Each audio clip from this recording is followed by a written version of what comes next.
મહારાજ તો મહારાજ છે ભાઈ. જ્યારે જ્યારે દુઃખ પડ્યું હોય ને આપણે પોકાર લગાવી હોય, ભલે 2 પોકાર વધારે લગાવી પડે પણ આવે ખરા, કારણ કે મહારાજ જાણે છે કે આના જીવનમાં જ્યારે દુઃખ આવશે તો મારા સિવાય કોઈ આવશે નહીં એની મદદ કરવા માટે.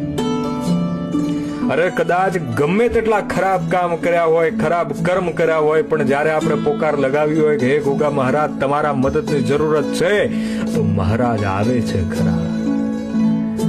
કદાચ ભલે ઘીનો દીવો કરવાની ક્ષમતા ન હોય પણ તેલના દીવા કરીને જો પોકાર કરી હોય ને તો બાપ જરૂર આવે છે કે એ જાણે છે કે મારા દીકરાને મારી દીકરીને મારી જરૂરત પડી છે, મારે જવું પડશે. એટલે મહારાજ તો મહારાજ છે ભાઈ. જ્યારે જ્યારે વારે જરૂરત પડી છે, જ્યારે જ્યારે દુઃખના સમયે જરૂરત પડી છે, એ આવ્યા છે અને દુઃખ દૂર કર્યા છે. તો બોલી જાજો જય ગોગા મહારાજ.